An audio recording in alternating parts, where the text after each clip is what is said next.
श्रीमंदिर में आज महाप्रभु ओढ़ण षष्ठी नीति यह अवसर में श्रीजू मान घोड़ लगी श्रीमंदिर में पालित होता द्वादश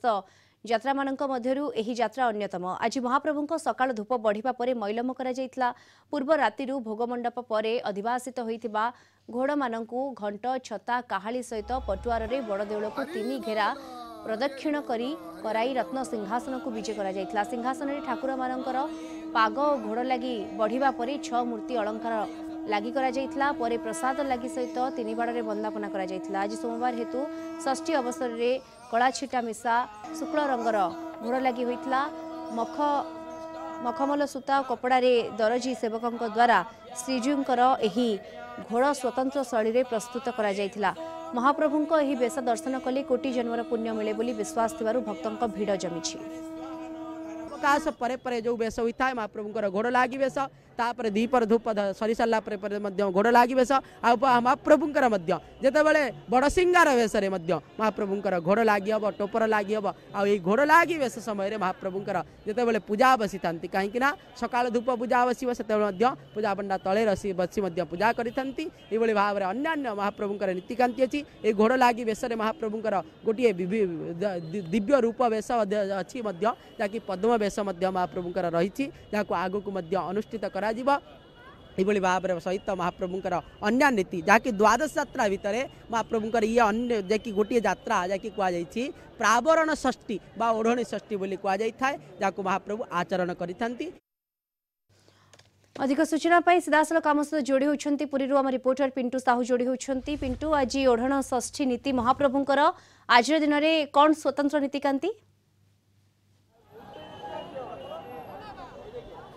निहत पक्षे दीप्ति आम कह आज हूँ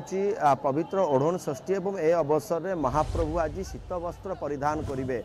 विशेष नीतिकांति रही कारण जो सकाल सकाल महाप्रभु द्वारफिटा मंगल आलती और व्यापक नीतिकांति पर द्विपर धूप पर महाप्रभु के समस्त ओढ़ण षष्ठी अर्थात जो रही शीत वस्त्र परिधान करेंगे एने विशेष भाव आम आलोचना करवा आम सहित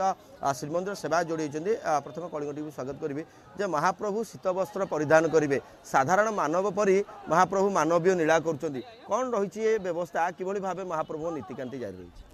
जय जगन्नाथ आज्ञा आज है महाप्रभुंर घोड़ नागी हूँ महाप्रभुंर भंड घरे महाप्रभुंर घोड़ वस्त्र थुआ है एवं एने महाप्रभुंर घोड़ विजे हेले घोड़ विजे पर महाप्रभुंर घोड़ नागी सैले प्रभुंर दीप धूप भोग पूजा बस दीप धूप सैले पछ भंड आम लास्ट फास्ट भोगटा आम भंड भोग से सर एवं आज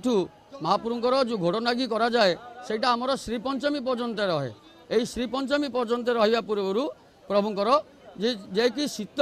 एवं प्रभुंर यही दुई जनकर युद्ध नागिया पर प्रभु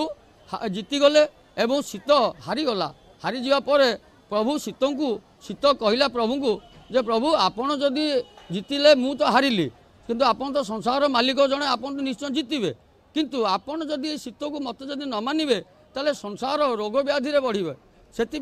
आपण घोड़ आपण शरीर में घोड़ पकई दिंतु जेतु प्रभु जो घोड़ नागी हो गला संसार प्रति समस्त की ठंडा हम जे कि सेटा श्रीपंचमी पर्यंत यहाँ घोड़ नागी